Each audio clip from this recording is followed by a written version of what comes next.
Obrigado, pastor. Boa noite.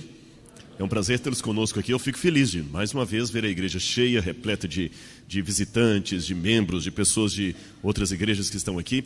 Você que está em casa também acompanhando através da internet, que o Espírito de Deus esteja com você, agora com sua família, seja aqui no Rio de Janeiro, seja em outra parte do Brasil, quem sabe até no exterior. Eu não sei aonde essa mensagem está chegando, mas eu espero realmente que ela fale profundamente no seu coração. Irmãos, vou pedir para colocar já o PowerPoint ali. Eu ontem fiz com vocês uma propaganda, né, do que nós iríamos falar hoje, que era sobre a crise do analfabetismo bíblico. Eu fui inspirado a já fazer essa propaganda ontem, porque eu fiquei positivamente impressionado com a participação das crianças aqui na leitura da Bíblia. Uma mãe chegou para mim ali e falou assim: minha filhinha já veio com a Bíblia aqui, mãe, hoje eu vou ler. Eu achei isso tão bonito, porque, infelizmente, nós carecemos hoje de uma profunda ignorância em relação a temas importantes, e entre esses temas, leia também o conhecimento da Bíblia Sagrada. Para você que está visitando, deixe-me dizer uma coisa. Eu tenho uma outra palestra, que não é essa de hoje, onde eu falo sobre por que eu creio na Bíblia. Não é o nosso assunto hoje. Hoje eu estou partindo do pressuposto que a Bíblia é a palavra de Deus. Nesta outra palestra, que eu não darei hoje, que eu trato do assunto por que crer que esse livro é um livro sagrado. Mas eu quero pincelar algo dessa outra palestra para você entender a importância do assunto de hoje. A Bíblia é um livro que você simplesmente não pode ficar neutro em relação a ele. Eu digo por quê. Se esse livro for falso, olha o desafio. Se esse livro for falso, ele é o pior livro de toda a história. Desculpem-me, não é com falta de respeito que eu digo, se a Bíblia for falsa, é o livro mais desgraçado de toda a história. Por quê? Porque imagina quantas mentiras não foram feitas em cima dela. Porque quanta coisa não é baseada. Eu vim aqui, o Cristo Redentor iluminado, todo bonito ali em cima. Por que fizeram um Cristo Redentor? Baseado numa história daqui. Porque de onde eu venho chama-se São Paulo. Por que tantas pessoas vão para Israel? Por que escavamos tanto? Por que estamos aqui nessa noite? Gastando investimentos, para que construir esse museu? Se esse livro for falso, quanta coisa não foi ensinada de maneira falsa e merece ser urgentemente corrigida. Por outro lado, porém, se esse livro for verdadeiro, é o maior livro de toda a história. O mais maravilhoso, o mais fantástico. Em outras palavras, se eu estou segurando um livro falso, sábio é aquele que o combate. Mas se eu estou segurando um livro verdadeiro, sábio é aquele que o segue. Perceberam a questão? Então hoje trabalhando com o pressuposto que eu estou diante de mim com um dos livros mais importantes da história, se não o mais importante, por que eu devo então me preocupar com essa questão da crise do analfabetismo bíblico? Deixe-me contar, para quebra-gelo dessa reflexão, uma historinha para vocês. Uma anedota. Dizem que um pastor uma vez chegou a uma igreja, ele havia acabado de ser apresentado na igreja, e no sábado seguinte, para aqueles que são visitantes eu vou explicar, a igreja adventista tem o culto do sábado e tem a escola sabatina. Como a igreja católica tem o catecismo e as evangélicas têm a escola dominical. Nós temos a sabatina porque é no sábado. Dizem então que esse pastor chegou todo feliz assim no fundo da igreja, vendo crianças correndo para lá, para cá, aquele monte de criança feliz, e ele falou: escuta, vem cá menino, vem cá.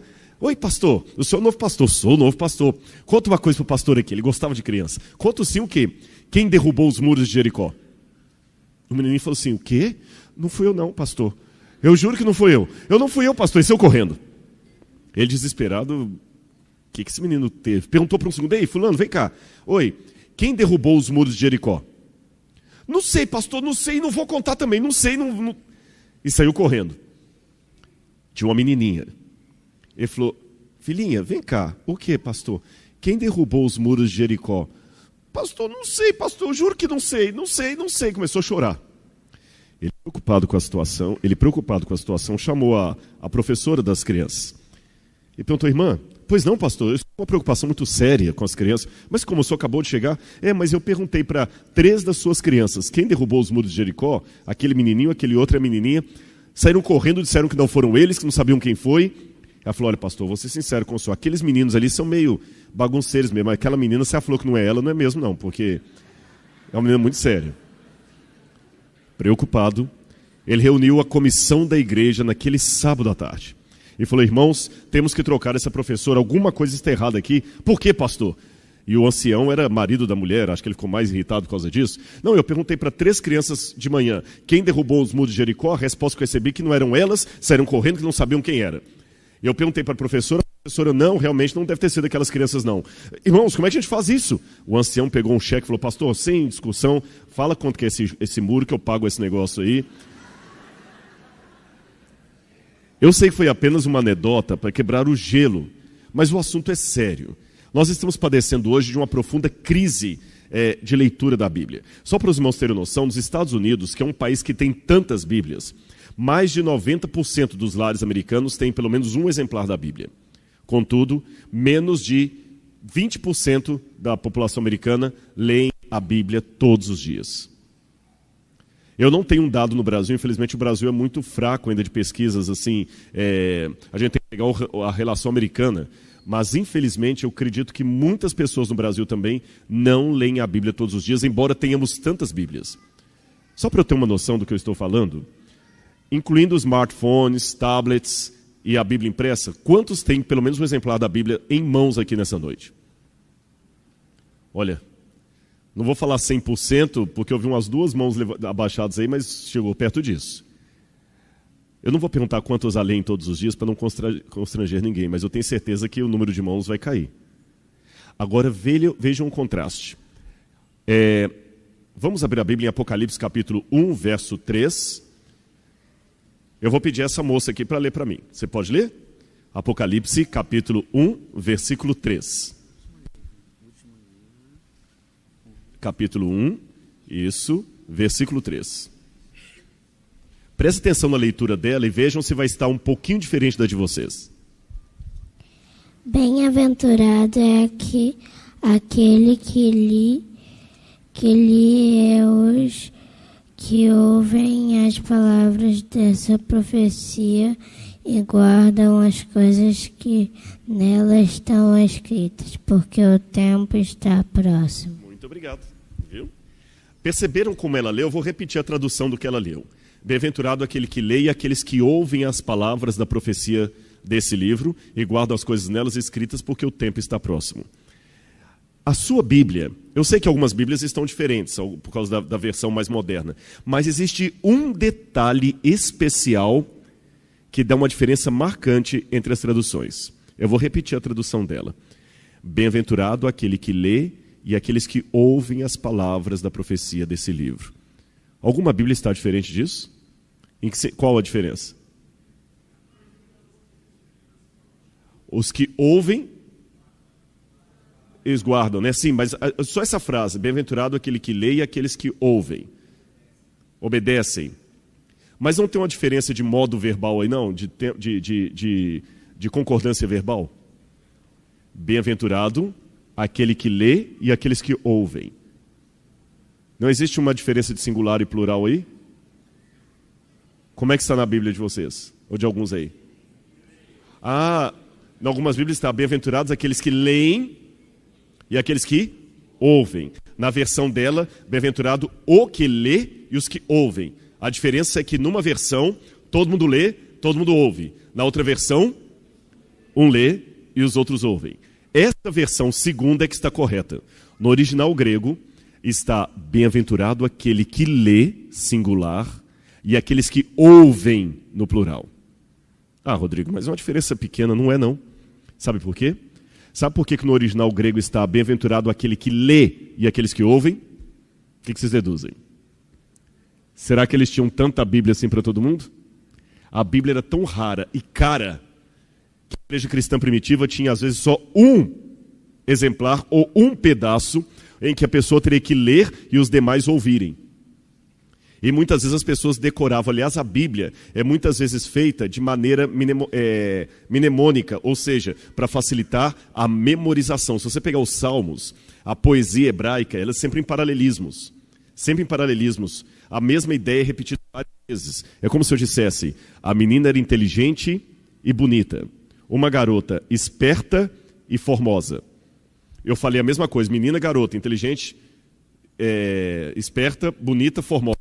você repete a mesma ideia várias vezes para facilitar a memorização, porque as pessoas não tinham acesso à Bíblia. Agora vejam que contraste. Enquanto ali a maior parte das pessoas não tinham Bíblia e se esforçavam para entendê-la, nós que temos tantas Bíblias, não nos preocupamos com isso. Deixa eu contar uma coisa rápida para os irmãos. Tá falhando aqui, a pilha vai trocar? Eu percebi. Quer que eu pegue qual? O amarelo. Tá. Melhorou? Ok. Muito bem, pessoal. Como eu estava... Mas vocês conseguiram ouvir, né? Apesar de uma falha aqui e outra. Eu vou contar uma história que aconteceu quando eu preguei uma vez no Sudão. Na época havia só um país, não havia o Sudão do Norte e o Sudão do Sul. Eu preguei em Khartoum. E me chamou a atenção, naquele país, quando eu fui pregar ali, uma igreja... Não tinha placa do lado de fora, que era um país muçulmano. O Khartoum deixava a igreja adventista ter um escritório, uma escola e uma igreja. Mas nenhuma propaganda, não podia pregar em público. Eu tinha um rapaz lá que estava se convertendo para a igreja, e eu fui abrir a Bíblia para ele num shopping center para pregar para ele, quase que eu tive problemas com a polícia lá. E eu me lembro que eu preguei nessa igreja pequenininha, mas muitas pessoas sentadas em bancos improvisados com tijolos, no chão, e eles cantavam. É lógico que eu não tenho influência em árabe, então eu pregava em inglês que alguém traduzia para o árabe. E você sabe que toda pregação traduzida é o dobro do tempo. Porque tudo que você fala, o tradutor repete. Se você fala meia hora, vira 1 hora. Se você fala 1 hora, viram 2. E eu estava preocupado que eles cantavam. E é bonito o jeito que o africano canta, porque eles cantam em vozes. Sabe? É quase natural. Isso faz parte já da cultura deles. E eles cantavam. Me deram o microfone para falar. O tempo, não tinha microfone. Para falar eram 10 para meio-dia. Aqui no Brasil, 11h30, meio-dia, a gente está terminando o sermão. Eu falei, 10 para o meio-dia, o que eu faço? Eu tentei picotar o meu sermão o máximo que eu pudesse, levei até 12h30, mais ou menos. O que não foi tanto tempo, considerando que eu estava com o tradutor. Quando nós saímos da igreja, aqui nós temos o costume de cumprimentar as visitas e os membros da igreja à porta. Eu saí, veio o meu tradutor, despediu de mim e ficou do lado. Veio uma pessoa, despediu de mim do tradutor e ficou do lado. Veio outra, despediu de mim do tradutor do outro e ficou do lado. Fazendo 2 filas, perceberam? Eu achei interessante, falei, olha, vou levar esse costume para o Brasil, todo mundo cumprimenta todo mundo.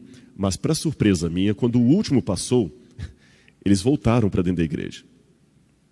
E eu perguntei para o meu tradutor, por que eles voltaram? Agora eu estudo de Daniel e Apocalipse. Não tinha almoço. Eles eram tão pobres que não tinham condição de almoçar. E eles tinham prazer em ficar na igreja. Irmãos, ficamos até 4h30 da tarde estudando a Bíblia. Depois de 4h30, os mais velhos foram para casa e chegou um dos jovens e pediu assim, olha, já que você é arqueólogo, você não pode ficar com os jovens um pouco falando sobre Jerusalém e Israel? 6h da tarde. E eu perguntei para um homem da ADRA que trabalhava ali, o Michael Ree, que era da Austrália, ele falou, calma, fica tranquilo, depois eu te explico isso aqui. A maior parte das pessoas que te escutaram vieram do sul do Sudão, Darfur, e eles lá têm perseguição, não podem ler a Bíblia, não podem nem ir à igreja, muitos são mutilados por causa da perseguição religiosa. Então, quando eles têm a oportunidade de ir para a igreja sem serem perseguidos, eles não querem mais ir embora para casa. Um detalhe que eu esqueci de falar.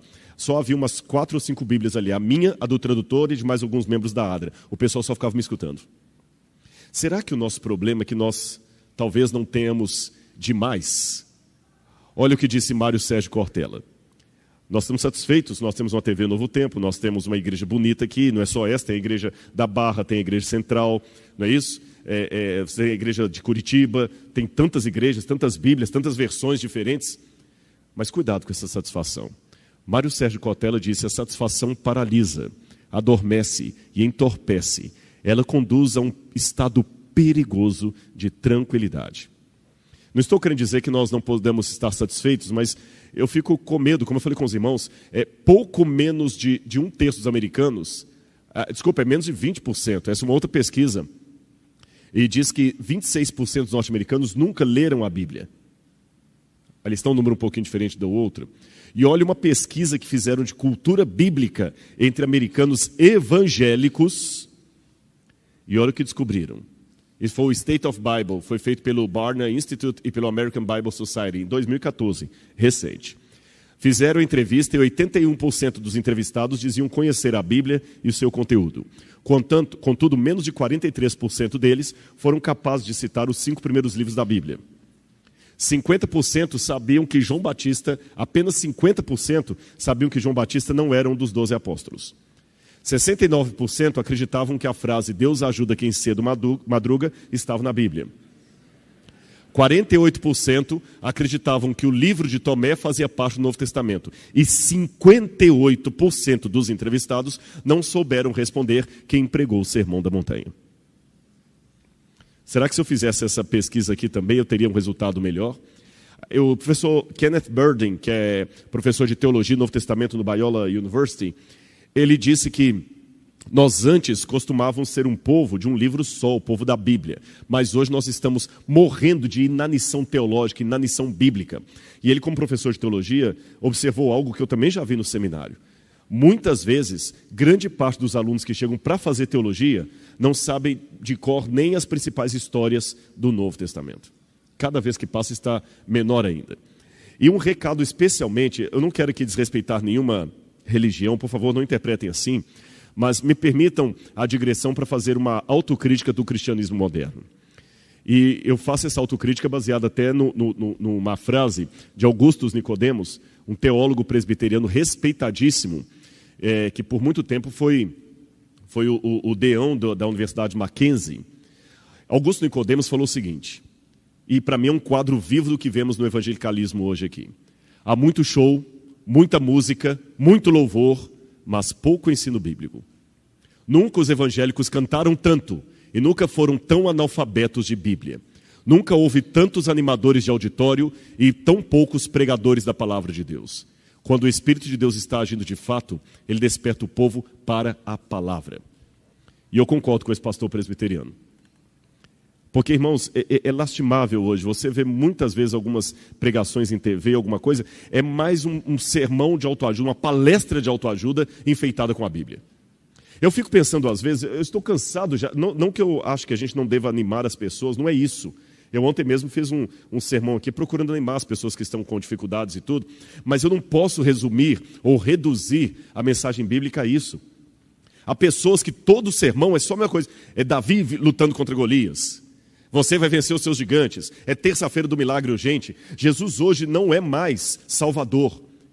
Perceberam isso? Na época de Billy Graham, a ênfase dos pastores, dos pregadores era: venha a Jesus, você que é um pecador, aceite a Jesus como seu salvador pessoal para a remissão dos seus pecados e a sua salvação. Essa pregação desapareceu. Hoje a pregação é: meu amigo, minha amiga, você que está com problema na empresa, você que está com problema nos negócios, você que está com problema na família, você que está com problema nisso, vem aqui, nós vamos fazer aqui o óleo ungido em Israel, o sal ungido em Israel. Isso para mim é idolatria. E eu me preocupo muito quanto as igrejas estão cada vez diminuindo mais o uso da Bíblia para colocar a imagem do pastor, virou franquia. Algumas igrejas que é a igreja do fulano de tal, você chega lá e tem a foto do camarada de todo tamanho na porta. E onde é que está a Bíblia? Irmãos, desculpem, é um desabafo que eu faço, porque eu lido muito com secularizados, ateus e pessoas que não querem saber de Deus, e eu temo que às vezes nós, como cristãos, estamos dando o maior argumento que o ateu possa ter. Por isso que eu citei esse pastor presbiteriano. Muita cantoria, muito teatro, muita animação. Uma vez um ateu que estava ouvindo essa mesma palestra minha, ele estava na igreja e falou assim: obrigado, eu gostei do que você falou, porque eu fui a uma igreja uma vez com os amigos, e eles cantaram tanto, e gesticulavam, e levantavam a mão para cima, e tudo mais, e choravam, e riam, e pulavam. E depois que nós saímos, o meu amigo falou: então, você não sentiu nada de especial? Porque olha como é que nós estamos nos sentindo leve. E ele falou assim: olha, posso ser honesto, não quero ofender vocês. Eu sou professor de educação física. O que vocês fizeram lá é apenas estimular os hormônios do humor, a endorfina, da alegria. Isso eu faço na academia, as pessoas saem do mesmo jeito, vocês gesticularam, pularam. Perceberam? Eu acho que a gente tem que mostrar a razão da nossa fé. Por que eu creio que Jesus Cristo é o Senhor? Qual a diferença entre Sansão e Hércules? Porque hoje a história de Sansão é contada de um jeito tão banal, só de autoajuda, que eu acho que quase dá para fazer a mesma coisa com a mitologia grega. Hércules lutou contra o leão de Nemeia. Hércules lutou contra os seus inimigos. Hércules realizou os seus 12 trabalhos e enfrentou os titãs. Por isso Hércules conseguiu um lugar no topo do Olimpo, ao lado de Zeus. Você também hoje deve ser um Hércules. Qual é o leão de Nemeia da sua vida? Mas eu acho que a Bíblia tem que ser algo mais do que a mitologia grega. Ela tem que ter um poder que os mitos não têm. Por isso eu tenho que dar enaltecimento à palavra de Deus. A palavra de Deus. E, irmãos, o cristianismo está perdendo o conhecimento da Bíblia. Eu sei que a Bíblia fala em Oséias capítulo 4, verso 6, é um texto conhecidíssimo. O meu povo perece por falta de conhecimento. Hoje, aproveitando o gancho que teve uma novela recente aí sobre os 10 mandamentos, na Bíblia diz que Moisés chegou um dia para Faraó e falou assim: ó Faraó, o povo de Deus é escravo no Egito. Eu tenho uma ordem de Deus para você, Faraó. Deixe o meu povo ir. Eu diria que se fosse hoje, o imperativo de Moisés seria um pouco diferente. Se Moisés se reerguesse hoje contra os faraós modernos, talvez ele não falaria, deixe o meu povo ir. Ele diria, deixe o meu povo saber. Porque a escravidão egípcia de hoje é a falta de conhecimento da palavra de Deus. Não é deixe meu povo ir, é deixe o meu povo saber, deixe meu povo conhecer. Agora que contraste. Uma pesquisa mostrou que 77% dos americanos acreditam que a maior parte dos valores americanos estão em declínio, estão tendo problemas morais na América. E 25% deles acreditavam que era falta justamente de entrosamento de questões temáticas espirituais, religiosas, inclusive a Bíblia. As pessoas não estão conhecendo a Bíblia hoje, não estão conhecendo a palavra de Deus. E para você, agora eu vou pedir licença aos visitantes para também lavar uma roupa suja em casa. Você que é adventista, você que é jovem que nasceu na igreja, por que você acredita no que acredita? Só porque seu pai e sua mãe falaram? Eu vou dizer uma coisa muito séria. Enquanto você não trabalhar sinceramente com a possibilidade de estar errado e vencer essa possibilidade com argumentos lógicos, o máximo que você pode fazer dizer que está acostumado a pensar assim. Existe uma diferença entre crer e estar acostumado a pensar daquele jeito. Você crê ou você está repetindo o que todo mundo fala? A fé dos seus pais é a fé dos seus pais. Se você não tiver a sua fé, a fé dos seus pais não vai poder te ajudar muito. Porque a fé deles é deles. Você tem que desenvolver a sua relação com Jesus, a sua fé, saber por que você crê no que crê.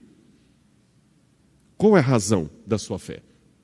Mas eu sei que, eu continuando no rumo que eu estou, alguém pode falar assim, Rodrigo, desculpa, você está sendo muito dramático. O problema hoje não é a falta de cultura hoje, não é um problema só da Bíblia. Eu sou professor, talvez alguém diria aí, hoje o problema de cultura é geral, as pessoas não conhecem só a Bíblia, elas não conhecem a história do Brasil, elas não conhecem matemática. Você está atribuindo um problema social da Bíblia, que na verdade é muito mais amplo do que a Bíblia. Será? Será que... Eu quero pedir uma licença, antes de eu pedir isso aqui, deixa eu me perguntar, quantos aqui são educadores ou lidam com a área de educação? Quantos são professores? Vários aqui. Eu vou pedir licença para falar uma coisa completamente não ortodoxa aqui, e espero não receber pedrada de vocês. Quando os professores... Eu sou professor também, viu? Sou professor também.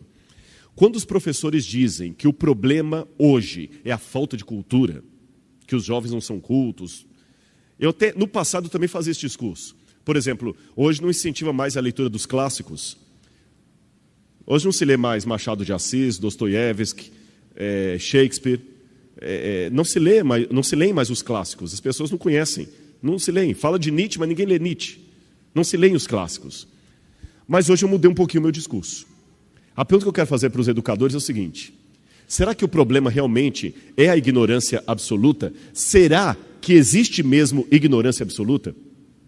Eu vou explicar o que eu quero dizer. Me chama a atenção que o nível de conhecimento cai, mas o nível de letramento digital aumenta. Será que o seu aluno realmente é inculto? Eu vou explicar melhor o que eu quero dizer. Vocês lembram que John Locke, nos tempos dele, dizia que o ser humano é tábula rasa, folha de papel em branco, que o que você colocar na cabeça da criança, fica. Você sabe que os pedagogos hoje não acreditam mais assim. A criança não é mais folha de papel em branco. Quando você recebe o aluno em sala de aula, ele já traz um conhecimento prévio de casa. Ninguém é folha de papel em branco. As pessoas já conhecem algo. Aliás, vocês sabem que a pior injustiça é chamar, a palavra mais errada que usamos é chamar os estudantes de alunos. Sabiam disso? Sabe o que significa a palavra aluno? Sem luz, alumni. A gente ainda chama os estudantes por uma palavra que está desatualizada, porque aluno sem luz reflete essa época em que acreditavam que o ser humano nascia como tábula rasa, folha de papel em branco. Hoje os professores sabem que não. O aluno já traz muito conhecimento de casa, conhecimento prévio, mesmo as criancinhas. Você pensa que não? Estão atentos a tudo. Agora, então, se é assim, eu tenho a ideia, meus amigos professores, educadores, que o problema hoje não é a falta de cultura. Pelo contrário, não existe falta de cultura. Existe cultura inútil e perigosa. Hoje nós vivemos uma época de muitos doutores ou doutorandos em cultura perigosa e inútil. Pergunte para um jovem o nome dos 12 apóstolos, ele não sabe dizer. Mas pergunte para ele todos os personagens do Game of Thrones, ele sabe. E para sair um pouquinho da Bíblia, pergunte para ele a tabela periódica, ele não sabe. Mas pergunte o nome de todos os clássicos do futebol, ele sabe. Por isso que eu coloquei esse slide bem a propósito aqui. O doutoramento em estupidez e cultura inútil. Não sabe nada sobre a história do Brasil, para citar o conhecimento secular. Não sabe nada sobre economia, sobre a política. Digo, além daquilo que a TV apresenta. Mas ele sabe tudo sobre Big Brother Brasil. Ele sabe tudo sobre quem ganhou o campeonato, quem saiu. Ele não conhece praticamente nada de Dostoiévski, nada de Freud, nada de Sócrates, mas ele sabe tudo da vida de Ronaldo Gaúcho, de Neymar. Cultura inútil. Jogador de futebol. Mas veja bem, e o conhecimento que vale a pena? Cultura inútil. Aqui essas revistas que saem assim, olha, Xuxa revela segredos mais íntimos. Nossa, eu tenho que ler essa revista. Não, eu acho incrível como é que a mídia pega um besteirol, uma cultura que não vai me acrescentar nada, e vende. Eu lembro da comportagem, era uma dificuldade de vender revista Vida e Saúde. Ninguém tinha tempo, mas revista caras. Aí vem lá a manchete assim, né? Fulano de tal é fotografado no aeroporto ia falar Guarulhos. Santos Dumont, fulano de tal é flagrado no aeroporto Santos Dumont andando de mãos dadas com sua namorada. E eu aqui preocupado com a alta do dólar. Conhecimento inútil. E jovens, sabe por que eu estou... Não estou falando que você tem que ser um nerd agora, não pode ter um pouquinho de conhecimento popular. O problema é que a sua mente... Você está acostumado com o computador mais do que eu. Você já nasceu numa geração de internet. Você sabe que quando você começa a colocar muita coisa no computador ali, ele vai ficando mais lento. Você vai enchendo o seu celular de foto, tem uma hora que ele para de tirar foto. Por quê? O espaço do HD, do Winchester, da memória, como você quiser chamar, ele tem limitação. Essa coisinha que está aqui na sua cabeça, também chamada cérebro, também tem limitação. Se você fica enchendo de lixo, você não vai ter espaço depois para raciocinar com coisas que são importantes, especialmente o conhecimento que vai trazer a salvação para você. Desculpa, eu não consigo entender coisas da Bíblia. É lógico, sua memória está lenta. Conhecimento inútil, mas também conhecimento perigoso. Eu acho interessante que, enquanto nós temos aqui, talvez, em muitas comunidades, crianças que não têm oportunidade de ir para a escola e talvez não saibam mal assinar o nome delas, mas sabem montar e desmontar um AR-15 melhor do que um fuzileiro das Forças Armadas. Sabem refinar uma cocaína precisamente melhor do que um químico com graduação na USP. Vocês entenderam, então, os que lidam com a educação, por que eu questionei se realmente o problema é a ignorância? Será que o problema é a falta de cultura ou é a cultura inútil? Isso dá um trabalho a mais para os professores, porque hoje o seu desafio não é meramente ensinar, é corrigir. É muito mais difícil. Para o professor hoje ensinar, ele tem que corrigir, tem que limpar. reformar, tirar conceitos, mudar. Mas, infelizmente, nós vemos a pós-modernidade que você tem que, essa onda de tolerância, a gente tem que tolerar tudo, você não pode questionar mais nada. Então, se você ensina uma coisa para o aluno, o pai pode até te processar. E na igreja também, muitas vezes, o que temos que fazer é corrigir conceitos. Eu vou dar mais um argumento para vocês, que a nulidade, o conhecimento estúpido, gera pessoas por aí.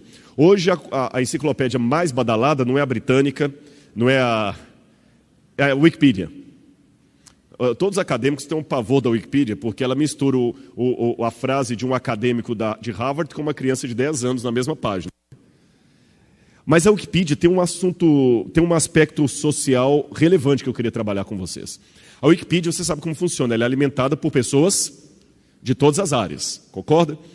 Então a Wikipedia me dá uma lista de qual o conhecimento que interessa às pessoas, porque se são as pessoas comuns que alimentam a Wikipedia, o conhecimento mais valorizado pelas multidões também será mais valorizado na Wikipedia, porque ela reflete aquilo que o povo valoriza. Agora vejam, lembram que o Romário, quando ele falava da camisa 11 dele, ele falou assim, Deus é 10, mas Romário é 11. Vocês se lembram disso? Eu acho que agora a coisa ficou pior, porque Romário acabou virando 21 e Deus virou 9. Por quê? Se você olhar a Wikipedia, você tem 1000 palavras, só para falar dos 1000 gols de Romário e tudo mais, você tem 21.000 palavras no verbete Romário. Olha depois lá no Wikipedia. É lógico que ela sempre modifica, né? Mas olha, quando eu fiz essa pesquisa, você tem 21.000 palavras no Wikipedia falando sobre Romário e apenas 9.500 palavras falando sobre Deus. Romário é um assunto mais importante do que Deus. Sobre a Mona Lisa e o renascentismo, você tem 16.000 palavras. Mas sobre Pokémon, você tem 47.000 palavras. Estão entendendo o que eu quero mostrar? Para falar sobre os 12 apóstolos, você tem 7.500 palavras. Mas o verbete Paquitas conta com mais de 12.000 palavras. Para falar sobre o Tiranossauro Rex, você tem 13.000 palavras. Já para falar sobre o Yoshi, que é um personagem de videogame, você tem 16.000 palavras. Isso está mostrando que o problema do povo hoje não é ignorância, é conhecimento errado, conhecimento perigoso e inútil, que ocupa o lugar do conhecimento válido. Agora eu queria abrir a Bíblia com os irmãos em Oséias, capítulo 4, verso 12, para mostrar uma coisa interessante. Nós citamos o texto de Oséias aqui, onde ele fala que o meu povo perece por falta de conhecimento. Mas tem uma coisa que as pessoas não percebem tanto. Oséias 4, verso 12. Olha o que diz aqui. O meu povo consulta o seu pedaço de madeira, a sua vara lhe dá a resposta, porque um espírito de prostituição os enganou, e eles, prostituindo-se, abandonaram o seu Deus. O que eu aprendo de Oséias 4,12? O problema do povo de Israel, quando falava assim, o meu povo perece por falta de conhecimento, não é que o povo era ignorante, é que o povo era doutor em paganismo. Eles eram ignorantes em Javé. Percebeu a diferença? Eles tinham conhecimento, mas não de Deus, do que não prestava. E como é que na arqueologia eu vejo isso? Bom, eu posso mostrar para vocês, através de um exemplo arqueológico, que o povo de Israel e Judá se tornava cada vez mais doutor em paganismo e menos alfabetizado no Deus de Abraão. Vamos falar desse sítio arqueológico aqui, Tel Motzá, que fica pertinho de Jerusalém. Ele está a 3 ou 4 quilômetros da grande Jerusalém. E em Tel Motzá, eles descobriram uma coisa muito interessante, da época da monarquia. Um altar de sacrifícios. Isso chamou atenção porque o local do sacrifício era Jerusalém, era o templo. Mas mesmo com o templo funcionando em Jerusalém, havia ali do lado um altar de sacrifícios. Aqui está o sítio arqueológico e aqui atrás fica o altar de sacrifícios. Deixa eu explicar para vocês, a diferença de um altar de sacrifícios israelita para um altar de sacrifícios de outras culturas, é que Deus orientou que o altar hebreu ele deveria ser de pedras brutas. Do jeito que ela estava na natureza, tinha que pegar. O altar pagão era de pedras lavradas, ou seja, como se fosse um tijolo mesmo, tudo retinho.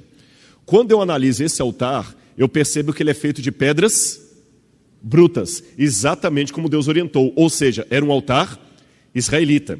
Se eu encontrasse só esse altar, pequeno, simples, eu falo, olha, o pessoal aqui seguiu aquilo que Deus ordenou. Porém, olha o que chamou a atenção. Junto ao altar, várias estatuetas. Você sabe, uma das coisas que marca um sítio israelita é o fato de não encontrar ali estatuetas, ídolos. Mas olha quantos que encontraram ali. Olha a quantidade.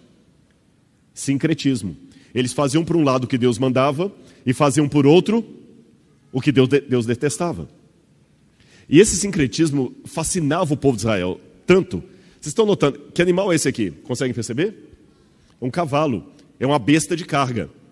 Uma das divindades que mais chamava atenção naquela época era Áshera. Áshera era a esposa de El, da família de Baal. Da família de Baal. E olha esse achado arqueológico aqui, que incrível. Alguém desenhou, isso aqui é datado do século X a.C. Alguém desenhou aqui 3 personagens e escreveu em hebraico aqui em cima, para Yahweh, o nome de Deus, para Yahweh e a sua Áshera. O que vocês perceberam? Se Baal tem uma esposa, se El tem uma esposa, o que está faltando no nosso Deus? Vamos colocar uma esposa para ele ficar mais popular. Criaram uma esposa para o Deus de Israel. E isso me acho tão interessante que essa Áshera, essa aqui são alguns exemplares de Áshera que nós temos no Museu do UNASP. Isso aqui faz parte do acervo do Museu do UNASP, original.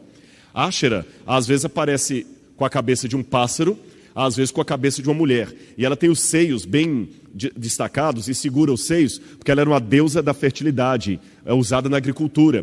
Então todo mundo gostava, era moda adorar a Áshera, ou Astaroth também que aparece. Então criaram uma forma de tornar o judaísmo mais simpático aos vizinhos pagãos.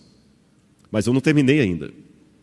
Às vezes, Áshera aparece montada numa besta de carga. Por isso que eu mostrei para vocês aquele slide anterior lá da besta de carga. Mas vamos juntar as peças do quebra-cabeças.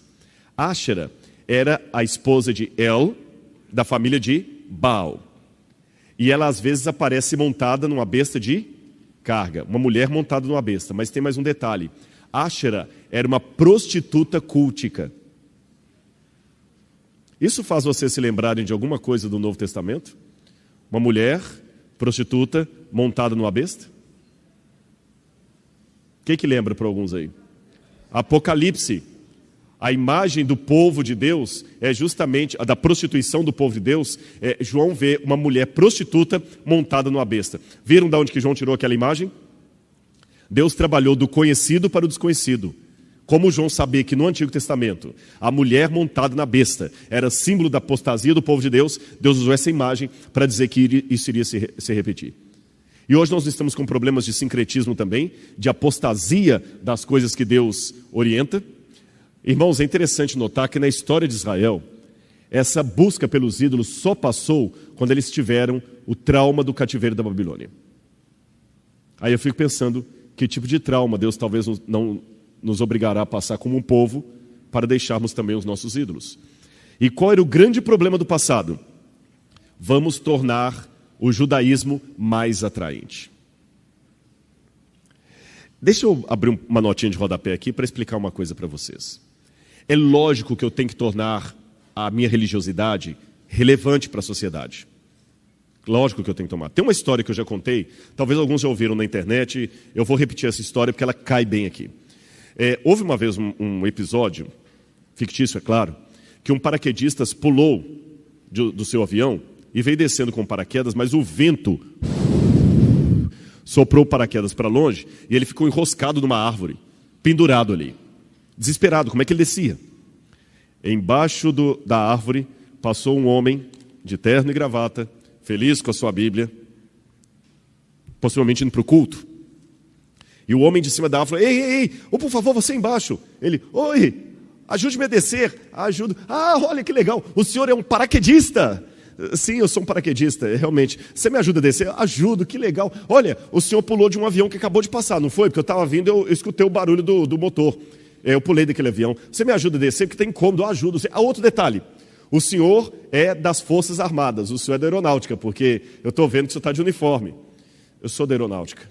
Você me ajude a descer? Ajuda. Outro detalhe, eu estou vendo pela patente, o senhor é major. Aí já impaciente, o paraquedista falou, sim, sou major. E você é crente, né? Ele falou, eu sou, como é que o senhor sabe? Por causa da Bíblia? Ele disse, não, é que você está me falando um monte de verdade que não serve para nada. Eu temo que nós, como religiosos, estejamos falando um monte de verdades, eu não questiono isso, mas que não servem para nada. Nós temos que tornar o cristianismo relevante, sim. As pessoas têm que vir para cá sabendo que vão encontrar algo.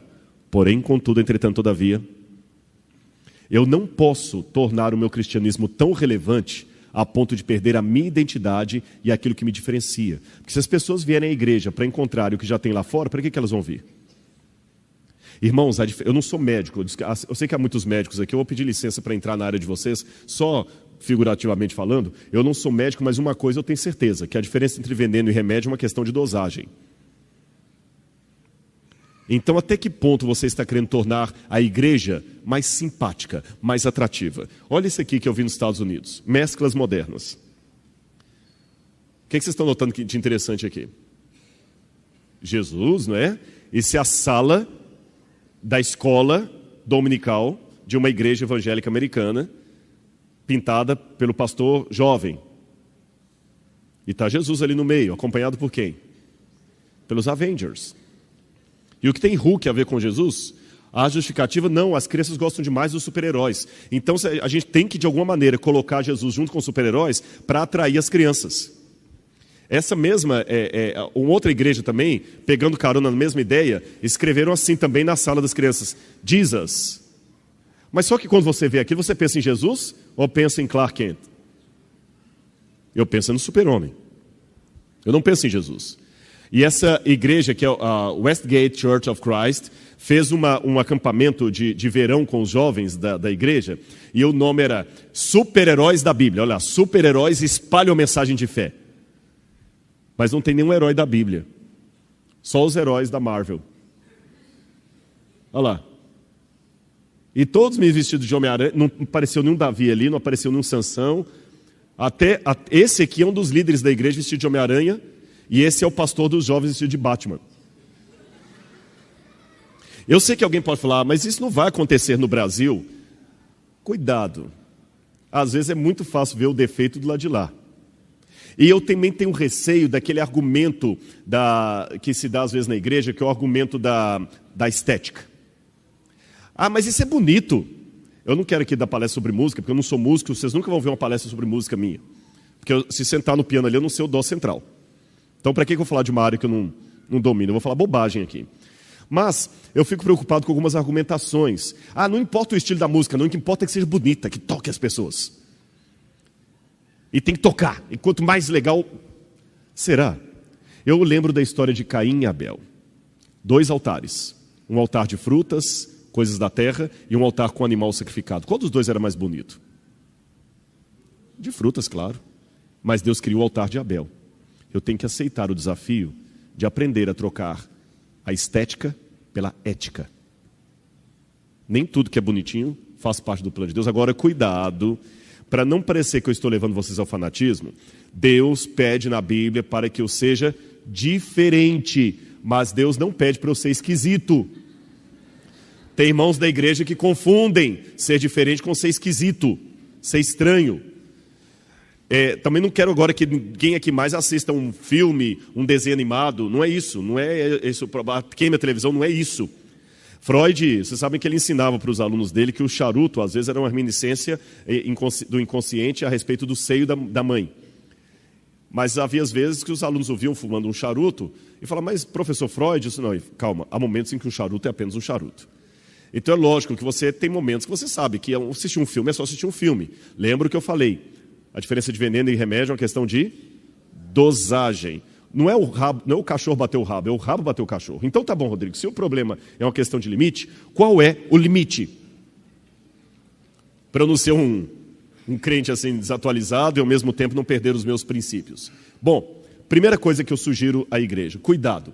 Estar em contato com a cultura é uma espada de 2 gumes. O que atrai um pode ofender o outro, então muito cuidado. Tá certo?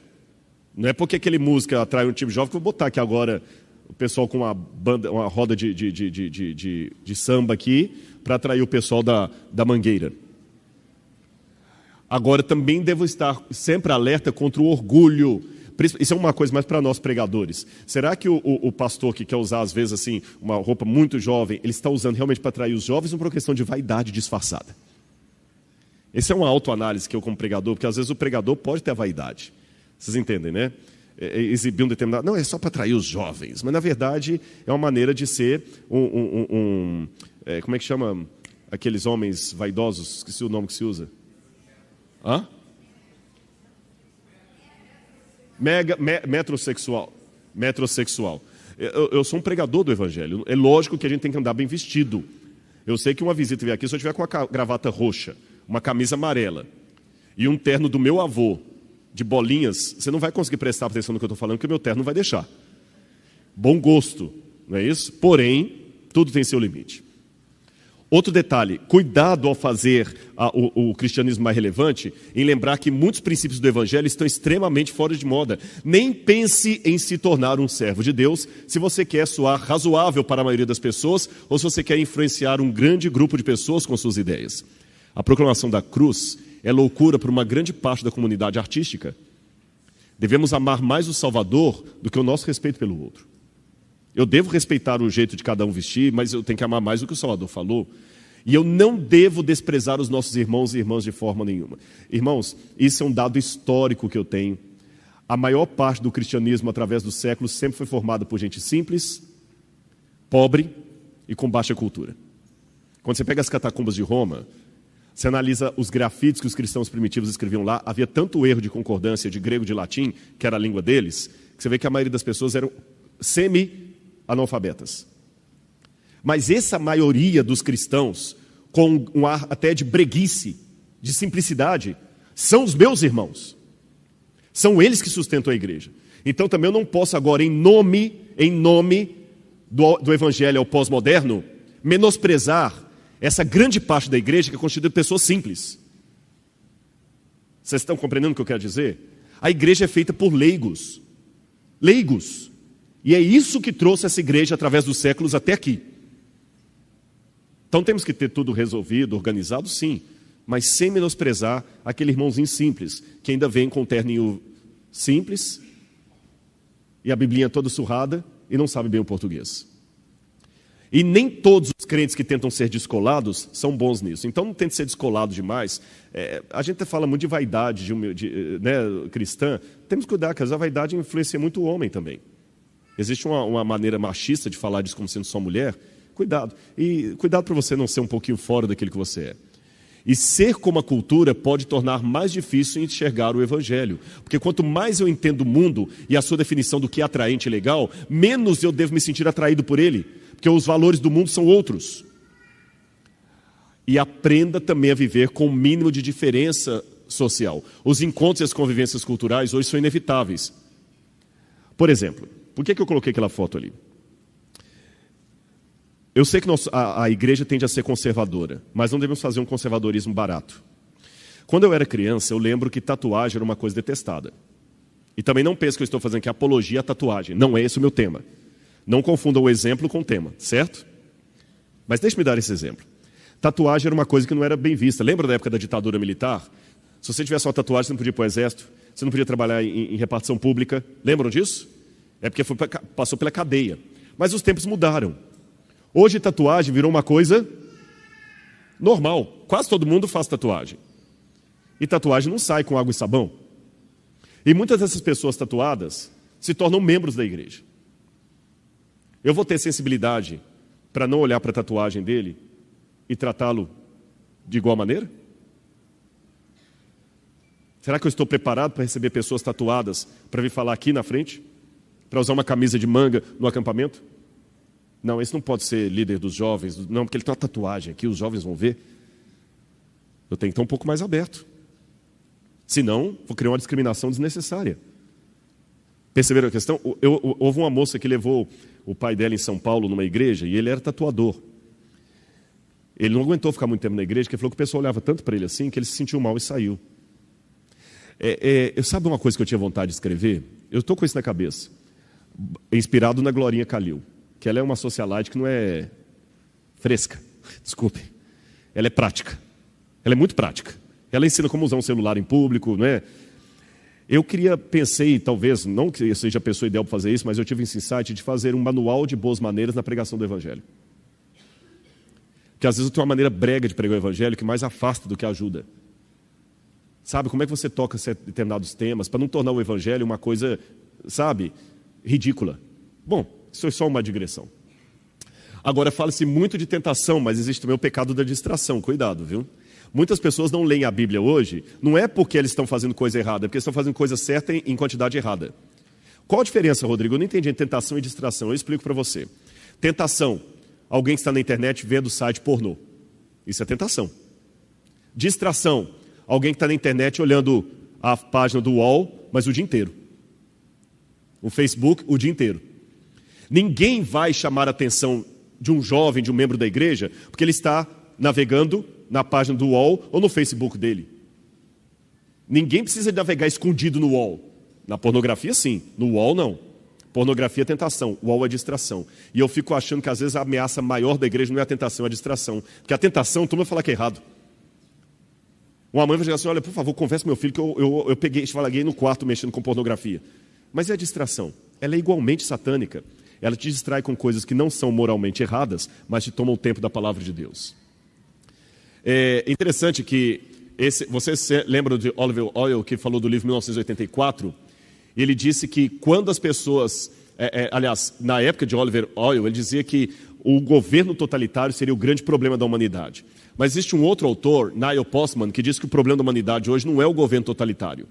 É quando as pessoas começassem a amar a opressão e a adorar as tecnologias que os governos autoritários fazem. Essa é a nova ditadura do século XXI. Eu tenho um também. Mas será que eu não amo isso aqui mais do que a minha vida? Perceberam a questão? O problema não é ter. O problema é colocar isso aqui como uma coisa que você não pode viver mais sem isso. Bom, prioridades hoje. Gasta-se muito tempo naquilo que é importante, não tem tempo para aquilo que é essencial. Gasta mais tempo assistindo televisão do que memorizando a palavra de Deus. Mais tempo em redes sociais do que lendo a palavra de Deus. Mais tempo jogando videogames do que estudando a palavra de Deus. E por que é importante estudar a Bíblia? Simples. Porque a Bíblia que vai te conduzir à fé, Romanos 10, 27, é a Bíblia que vai produzir o conhecimento necessário para o crescimento cristão. E a Bíblia é importante para guardar a verdadeira doutrina. E como estudar a Bíblia, já que ela é tão importante? Simples. Procure um lugar, horário, tempo de início e tempo de término. Se você só tem 15 minutos, que sejam 15 minutos. Leia com calma, medite, deixe Deus falar com você. Tenha um plano de estudos e metas a cumprir. Invista em ferramentas de apoio para os seus estudos. A igreja tem publicado, livros, lição da escola sabatina. Às vezes as pessoas fazem perguntas de Bíblia que se ela estudasse a lição, ela saberia melhor. E a melhor maneira de aprender é ensinar.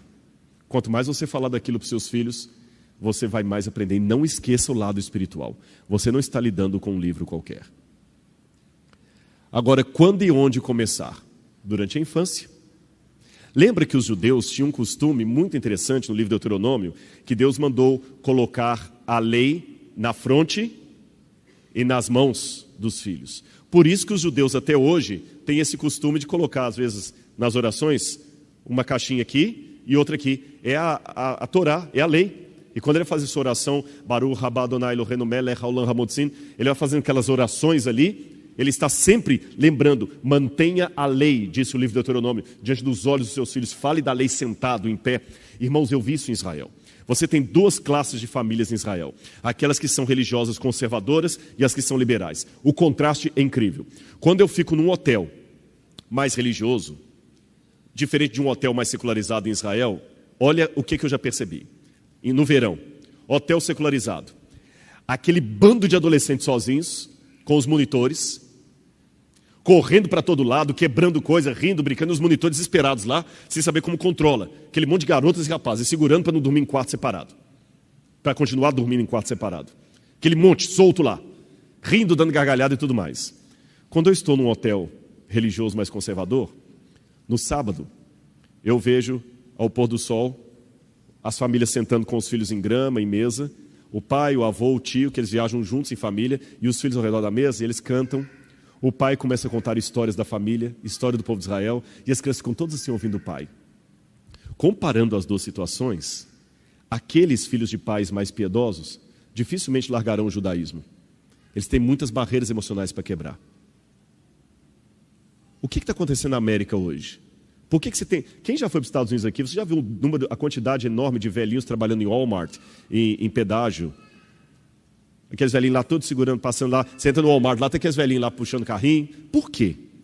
Eu pensava antes que era problema que a aposentadoria americana não dá para sobreviver. Solidão. O que a cultura americana ensina e está passando para o Brasil? O pai não tem tempo para o filho, porque ele tem que comprar muita coisa para comprar o Nike do filho. Ele não tem tempo para o filho, porque tem que comprar o Nike do filho. Aí ele trabalha, a mãe também trabalha. A criança vai para a escola lá, período integral, mais ou menos das 8 horas da manhã até as 4 horas da tarde.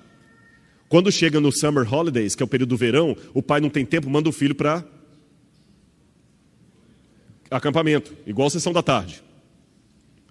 Não tem tempo. Quando o filho faz 19 anos, sai de casa e vai para o college. Não volta mais. Quando esse filho cresce, o que ele vai fazer? Ele também não tem tempo para o pai. Bota no nursing home.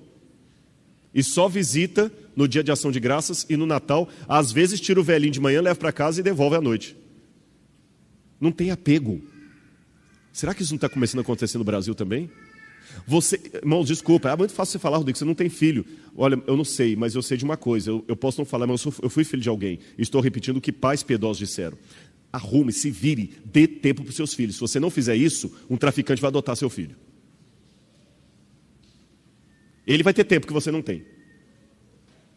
O colega da escola vai ter tempo que você não tem. Aproveita, ensina a Bíblia, senta com ele, mostra as razões da fé, mostra que você o ama. Coloque a prioridade na Bíblia. Diminua um pouquinho a TV a cabo, mas ensine, estude a Bíblia, faça o culto do lar, culto de pôr do sol. É isso que devemos fazer, porque quando eu vejo essa imagem do Apocalipse, essa imagem dos judeus tendo a lei diante dos olhos e das mãos, eu lembro de outra imagem do Apocalipse, onde a besta, o anticristo, também colocará uma marca na testa e na mão.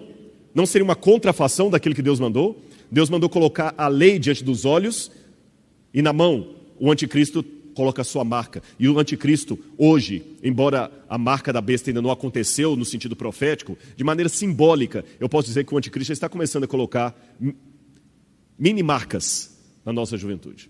Embora eu saiba que a marca da besta ainda não saiu. Quero deixar isso bem registrado. E proteja-se. Como diz a Bíblia, tomai também o capacete da salvação, a espada do Espírito, que é a palavra de Deus. E aprenda, meus irmãos, o ouvir, a fé vem pelo ouvir. E o ouvir da palavra de Deus. A mesma palavra de Deus que transforma vidas vai continuar transformando o seu lar. Sabem qual que é a pior tentação para um ministro? Sabem qual é a pior? Vou revelar para vocês. Há muitos pastores aqui. A pior tentação para um pastor é começar a usar a Bíblia profissionalmente.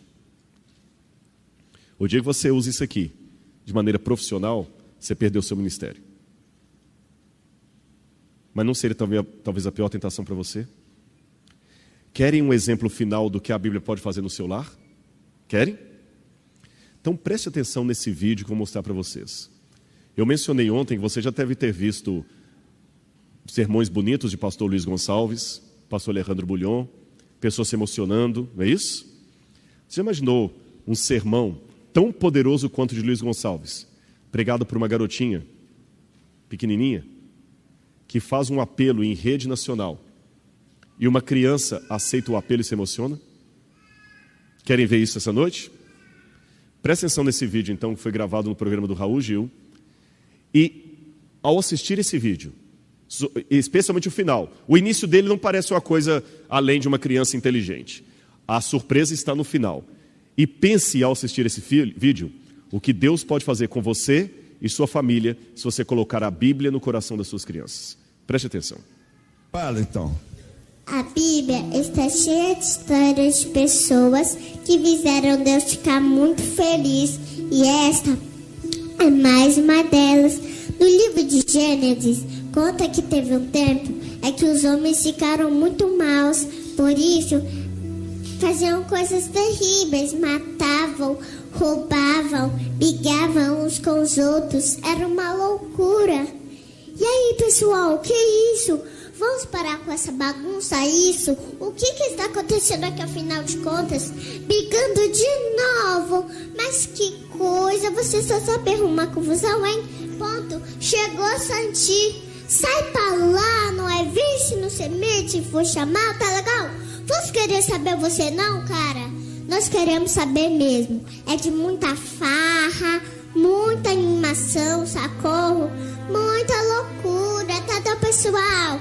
É isso aí, cara. Deixa a gente passar, tá legal? Se moda. Esse é Noé, o homem que sempre procurou obedecer a Deus. Ele foi o único homem bom de todos os que viviam naquele tempo. O único homem que não tinha a cabeça oca. Mas a família de Noé era diferente. Eles tinham 3 filhos que se chamavam Sem, Cã e Jafé. Todos trabalhavam com o pai. Tinham uma vida boa e alegre também. E choveu muitos dias, até que a água cobriu casas, montanhas, tudo. Ainda bem que o Noé foi obediente a Deus. Você também é obediente? A arca ficou presa no pico de uma montanha que estava debaixo da água. Noé colocou o nome daquela montanha de Monte Ararat. Apesar de todos os louvores do dilúvio, Deus estava alegre, porque o Noé o obedeceu. Por isso, a terra seria povoada de novo, e ele poderia se alegrar novamente com a sua criação. Quando chove, em qualquer lugar do mundo, quando as gotinhas de chuva encontram a luz do sol, o arco-íris aparece. Quando você ouvir riscando o céu, lembre-se dessa história que aconteceu de verdade há muitos anos atrás. Sai do meu amiguinho, que Deus te ama muito e cuida de você como cuidou de Noé e sua família. Então confie nele como Noé confiou.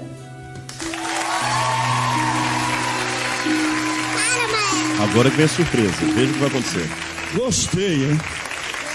Gostei. Agora eu quero ficar mais um pouquinho aqui. Vem cá. O que foi? Vem cá. O que aconteceu? Não foi, porque ela tá sentindo Jesus no coração. Será? Vem cá, o que aconteceu com ela, hein? Vem cá. Tem Jesus no coração dela. Vem cá, vamos cá, as duas. O que houve? Fala aí, o que houve? Você tem Jesus no coração? Não. Você tem Jesus no coração? Ela falou não. O que aconteceu que está chorando? Fala aí. Não sei. Pergunta pra ela. O que ele falou? O que foi? Não sei. Ela tá chorando porque machucou alguma coisa. Pergunta pra ela. Uma coisa doente. Sim, pergunta pra ela. Porque ela falou o que aconteceu? Legal. Parabéns.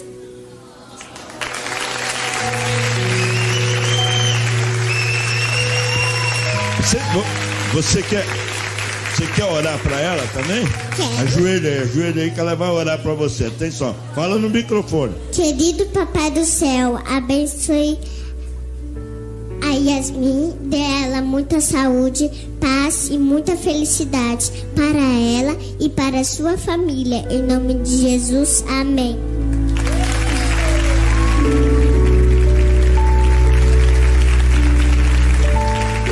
Pronto. Melhorou, Yasmin? Então fala pro auditório por que Orei, você tá... agora ela não tá mais chorando, ela ficou feliz. Hã? Ela tá feliz agora. Pergunta pra ela. Você tá feliz? Tô. Ela tá. Tá. Pergunta pra ela por que ela tá chorando, que eu não entendi até agora. Por que você tá chorando? Porque você é muito linda, você conta bastante história de Deus.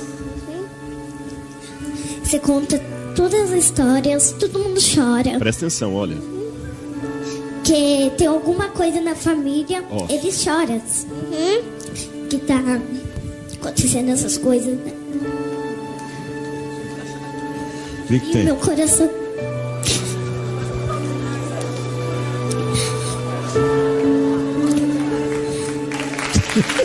Obrigado. Eu acho que já foi o suficiente, vocês entenderam, né? Não é radicalismo. Mas eu tenho certeza que essa menina não tem muito tempo para ficar assistindo Hannah Montana, Disney Channel. Os pais devem ter investido mais em coisas espirituais e eles mesmos devem ter sido espirituais. Vocês viram a outra? A outra queria aquilo também, se sentiu tocada. Se isso não for o Espírito Santo, eu rasgo meu diploma de teologia. Eu termino a minha mensagem aqui contando uma história para vocês. Um casal uma noite resolveu estudar a Bíblia por conta própria. E depois da primeira leitura, o homem virou para a mulher e falou assim: mulher, se esse livro estiver certo, nós estamos errados. Na segunda noite que ele estava lendo o livro, ele falou assim: mulher, se esse livro estiver certo, nós estamos perdidos. Mas na terceira noite, ele concluiu agradecido: se esse livro estiver certo, nós podemos ser salvos. E eu tenho certeza que esse livro está salvo, que está certo. E você pode ser salvo pela mensagem que ele traz. Que Deus abençoe cada um. Vamos estudar a Bíblia, vamos conhecer a palavra de Deus. Amém? Nós teremos agora uma música final. Ok? Vamos fazer a oração então? Vamos ficar em pé e fazer a oração final.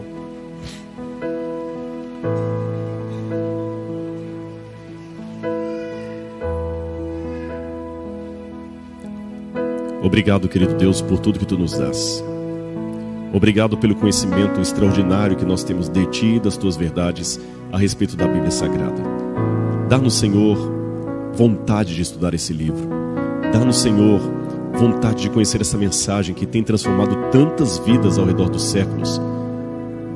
Oh, Pai, se o Teu poder pode usar uma garotinha daquela, pode usar a qualquer outras pessoas também, desde que se entregue em Suas mãos. Eu coloco a todos nós aqui, Senhor, diante do Teu altar, para que Tu possas nos usar, revelar-nos a Tua vontade, a Tua verdade, e dar-nos a certeza de que não estamos órfãos, porque nós temos um Deus, em nome de Jesus. Amém, Senhor. Amém. Uma boa noite, eu gostaria de me despedir de todos a saída.